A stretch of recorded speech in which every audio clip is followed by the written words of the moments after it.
Business की कुछ ताजा खबरें आज की छोटी सी वीडियो में। सो आज की फर्स्ट न्यूज स्टार्टअप कंट्रोवर्सी के बारे में है, जिसमें वर्सेस हो गया है पीयूष गोयल जी एंड कुछ स्टार्टअप फाउंडर्स के बीच, जिसमें कि पीयूष गोयल जी की कुछ स्टेटमेंट पास करने के बाद सभी स्टार्टअप फाउंडर एक तरीके से उनके पीछे पड़ चुके हैं। वैसे तो उन्होंने बहुत सारे स्टेटमेंट पास की थी, लेकिन एक स्टेटमेंट की वजह से फूड डिलीवरी स्टार्टअप्स को बहुत ज्यादा दुख हुआ। अब वो स्टेटमेंट क्या थी, तो पीयूष गोयल जी ने एक इंटरव्यू के दौरान इंडियन स्टार्टअप के ऊपर ये कहा कि इंडिया के स्टार्टअप इनोवेशन में चाइना से काफी पीछे है और अगर हमको उनसे आगे निकलना है तो हमें फूड डिलीवरी से आगे बढ़कर ज्यादा बड़ा बनाना होगा, जैसे कि deep tech. Food delivery apps turning unemployed youth into cheap labor. What does a Chinese startup do?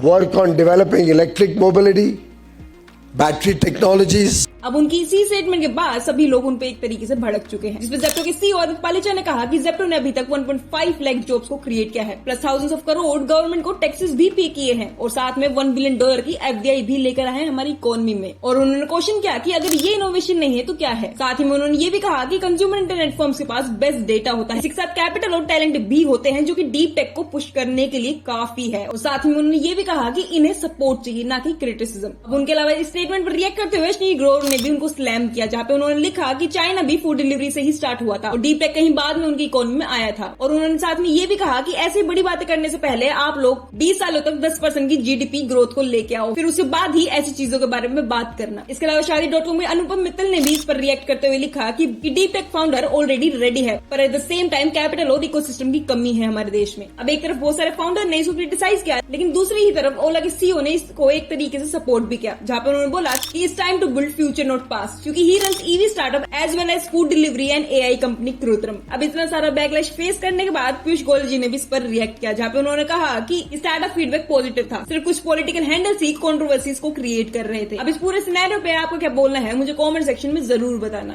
साथ ही में उन्होंने स्टार्टअप महाकुंभ मेले 2025 में ये भी अनाउंस किया कि आने वाले टाइम में 10,000 करोड़ इन्वेस्ट करा जाएगा डीप टेक स्टार्टअप्स में, जिसमें गवर्नमेंट छोटे स्टार्टअप पर भी काम करने के लिए फोकस करेगी। और साथ ही में गवर्नमेंट का ये भी प्लान है कि हर स्टेट में स्टार्टअप सपोर्ट सेंटर खोला जाएगा। साथ ही पीयूष जी ने ये भी बोला कि सरकार रेगुलेटर नहीं फैसिलेटर है और सभी फाउंडर से रिक्वेस्ट भी की कि उनकी स्टार्टअप पॉलिसी इंप्रूव करने के लिए फीडबैक भी दें, जिससे आने वाले टाइम में स्टार्टअप्स के लिए कुछ अच्छी पॉलिसी ड्राफ्ट की जा सके। तो बढ़ते हैं नेक्स्ट न्यूज पर, जो कि 26% के ड्यूटी के बारे में है, जो कि लगा दिया गया है इंडिया पर ट्रम्प जी ने। और किस सेगमेंट में, तो वो है मेडिकल एक्सपोर्ट्स में। तो रिसेंटली ट्रम्प ने इंडियन मेडिकल डिवाइसेज एक्सपोर्ट्स पर लगाया है 26% का रेसिप्रोकल टैरिफ, जबकि फार्मा प्रोडक्ट्स को अभी भी रिलीफ मिली हुई है। यानी पूरे फार्मा सेक्टर पर ये 26% का नहीं है, सिर्फ मेडिकल इक्विपमेंट्स पर ये टैक्स लगाया गया है। और अगर मेडिकल डिवाइसेस के कुछ पास्ट डेटा के बारे में बात करी जाए तो इंडिया ने 2023 में $714.38 मिलियन के मेडिकल डिवाइसेस यूएस को एक्सपोर्ट किए थे, जबकि उनके यानी कि यूएस से इंपोर्ट जो हुए थे वो $1.5 बिलियन के थे। इसके अलावा एक और सेक्टर है जिसमें 26% का टैक्स लगा है, जो कि है हमारा सोलर सेक्टर, और जिसमें कि इंडिया के लिए कुछ कॉम्पिटिटिव एडवांटेज है, क्योंकि इंडिया पर इस सेक्टर में सिर्फ 26% का टैक्स लगाया गया है। वहीं वियतनाम पर 46% का, कंबोडिया पर 49% का और थाईलैंड पर 36% का। लेकिन हमसे कम एक और कंट्री है मलेशिया,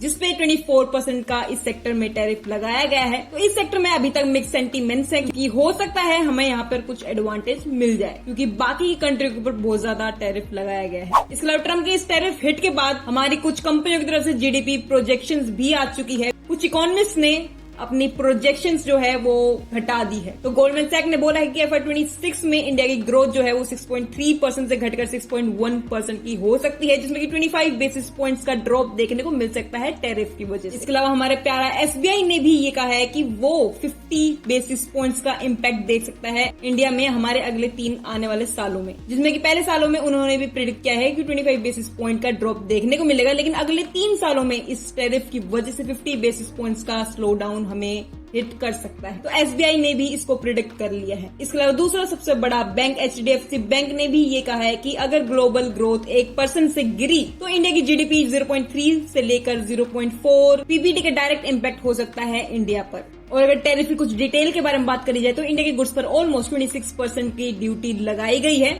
और वहीं उनके प्यारे बेस्ट फ्रेंड चाइना को देखे तो वहां पर उन्होंने 54% का टैरिफ लगाया है, वियतनाम पर 47%, और चाइना ने तो मुंह तोड़ जवाब ऑलरेडी दे दिया है यूएस को 34% का रेसिप्रोकल टैरिफ लगाकर यूएस के गुड्स पर। और वहीं अगर हमारे देश की बात करें तो हम शांत हैं। इसके अलावा बढ़ते हैं नेक्स्ट न्यूज पर, जो कि आरबीआई के बारे में है और जो जल्द ही 4 लाख करोड़ इंजेक्ट करने वाला है इकोनॉमी में। तो रिसेंटली आरबीआई फिस्कल 2025 में 4 लाख करोड़ तक इंजेक्ट करेगा, और जो कि होने वाला है बॉन्ड परचेजेस और फॉरेक्स स्वैप के जरिए, जिसमें कि जनवरी से अभी तक $80 बिलियन ऑलरेडी लिक्विडिटी डाली जा चुकी है मार्केट में, और जिसमें कि 2 लाख करोड़ और भी इन्वेस्ट करे जाएंगे और भी इंजेक्ट करे जाएंगे अप्रैल से लेकर जून में। इसके अलावा जल्द ही हमें एक और रेट कट देखने को मिल सकता है फैब के बाद 9 अप्रैल को, जिसमें कि आरबीआई दूसरा रेट कट अनाउंस कर सकती है, ऐसी कुछ मार्केट रिपोर्ट्स बोल रही हैं। तो बढ़ते हैं नेक्स्ट न्यूज पे, जो कि नई सीपीआई सीरीज फरवरी 2026 के लॉन्च के बारे में है। अब ये सीपीआई सीरीज या फिर इंडेक्स क्या है, जिनको नहीं पता मैं उन्हें बता दूं कि ये एक ऐसा इंडेक्स है जो कि बताता है कि कंज्यूमर गुड्स और सर्विसेज की प्राइस कितनी बढ़ रही है, यानी कि महंगाई का लेवल क्या है। इसी नई सीपीआई सीरीज 2026 यानी कि फरवरी में होने वाली 2026 के नए लॉन्च में रूरल रेंट भी जोड़ा जाने वाला है, यानी कि रूरल एरिया का रेंट भी इसमें अब से इंक्लूड किया जाएगा, पहले नहीं होता था। और अगर रूरल रेंट के बारे में बात करें तो पिछले कुछ टाइम में ये रेंट जो है वो 0.4% से बढ़कर 0.8% हो गया है, यानी कि डबल हो गया एकदम। इसके अलावा अर्बन रेंट के बारे में बात करें कि लोग कितना रेंट दे रहे हैं, तो उसमें बढ़ोतरी देखने को मिली है 6.2% से लेकर 6.6% तक की, जो कि एक माइनर इंक्रीज भी है।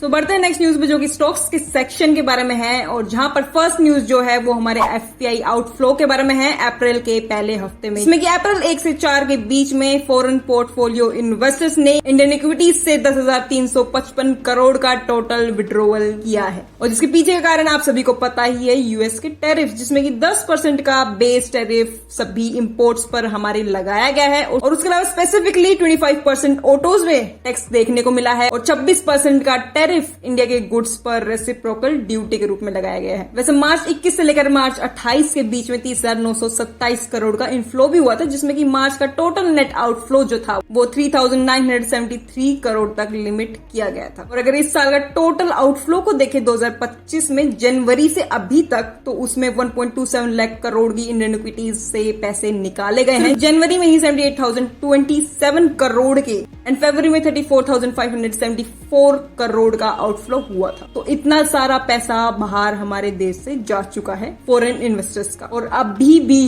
गिरावट जारी है, क्योंकि ट्रम्प भाई साहब शांत होने को तैयार ही नहीं है। सो बढ़ते हैं नेक्स्ट न्यूज पर, जो कि एक इंटरेस्टिंग न्यूज है, जिसमें फीमेल इन्वेस्टर्स का पार्टिसिपेशन मार्केट में भारी मात्रा में देखा गया, और डीमेट अकाउंट में भी 4x की ग्रोथ देखने को मिली है। तो 2021 में फीमेल डीमेट अकाउंट्स जो कि 4 गुना हो गए थे, वो 2021 में 6.7 मिलियन से बढ़कर 2024 तक total female demat accounts 27.2 million तक पहुंच गए हैं अभी, यानी कि फीमेल्स भी अब मार्केट में कुछ ज्यादा ही इंटरेस्टेड है। और अगर ओवरऑल मार्केट पार्टिसिपेशन में भी बात करें तो वहां पर भी बढ़ोतरी देखने को मिली है, जो कि टोटल डीमेट अकाउंट 33.3 मिलियन से बढ़कर 143 मिलियन हो चुके हैं इस वक्त। और ये किस चीज के बाद हुआ है, तो वो हुआ है कोविड के बाद जो स्ट्रॉन्ग रिटर्न्स हमारे मार्केट ने रिफ्लेक्ट किए थे, उसी को देखते हुए मार्केट में पार्टिसिपेशन बहुत हद तक बढ़ गया है, पर ट्रेडिंग में एट द सेम टाइम कम हो चुका है। इसके अलावा वुमेन्स में एक और जगह ग्रोथ देखने को मिली है, यहाँ पर की सबसे ज्यादा ग्रोथ देखने को मिली है बैंक अकाउंट्स, जिसमें की टोटल वुमेन्स का शेयर बैंक अकाउंट्स में 39.2% तक पहुंच चुका है, और जिसमें से 42% बैंक अकाउंट जो है वो वुमेन्स के ही नाम पर है। तो बढ़ते हैं नेक्स्ट न्यूज पर, जो कि एनएससी के चीफ के बारे में है, और जिन्होंने इंडियन मार्केट्स पे अभी भी कॉन्फिडेंस बनाया हुआ है। तो एनएससी के MD and CEO Ashish Kumar Chauhan ji ने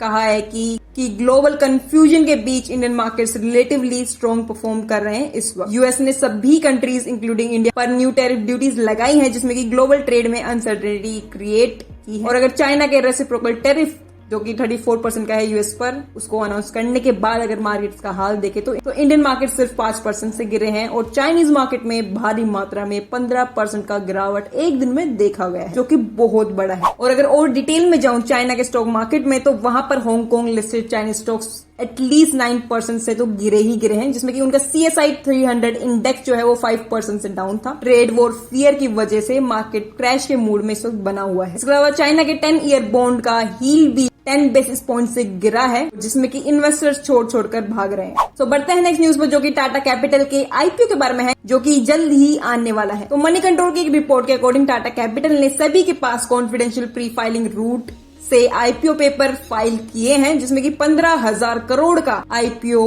वो लेकर आने वाले हैं। और ये आईपीओ पूरा मिक्स होने वाला है, जिसमें फ्रेश इशू भी होंगे, ऑफर फॉर सेल भी होंगे और जिसमें टाटा सन्स अपना कुछ हिस्सा बेचने भी वाला है। इसके अलावा एक और कंपनी है जिसका की आईपीओ आ सकता है, हमें देखने को मिल सकता है मार्केट में जल्द ही, जो कि है नावी का आईपीओ, जो कि सचिन बंसल जी जो फ्लिपकार्ट के को फाउंडर थे उनका ये स्टार्टअप है और इसका भी आईपीओ हमें जल्द ही 2026 के एंड तक देखने को मिल सकता है। और इसकी न्यूज तो काफी टाइम से चली आ रही है कि वो प्लान कर रहे हैं, इसके लिए उन्होंने इन्वेस्टमेंट बैंकर्स को भी हायर कर लिया है। और इस पर सचिन बंसल जी ने भी रिएक्ट किया है और उनका है कि we are at a good stage, जहां पर मार्केट से पैसा उठाना लॉजिकल है। वैसे अगर पास्ट के बारे में बात करें तो 2022 में भी उन्होंने आईपीओ का ट्राई किया था, जो कि कैंसिल हो गया था, जिसमें कि उन्होंने 3,350 करोड़ का डीआरएचपी फाइल किया था, लेकिन मार्केट कंडीशंस को देखते हुए उन्होंने उसको विड्रॉ कर लिया था कि अभी के लिए शांत हो जाते हैं। पर अब वो वापस से आ चुके हैं और शायद जब ये मार्केट रिवाइव हो जाएगा हमारा, उसके बाद ये अपना आईपीओ प्रेजेंट करेंगे। तब तो बहुत सारे आईपीओ आएंगे, वैसे तो एक ही कंपनी नहीं है, बहुत सारा जेप्टो भी तैयारी कर रहा है, अपनी ग्रो भी तैयारी कर रहा है। तो ये सारी बड़ी बड़ी कंपनियों के आईपीओ आपको देखने को मिल सकते हैं एंड तक, अगर हमारा मार्केट सही से काम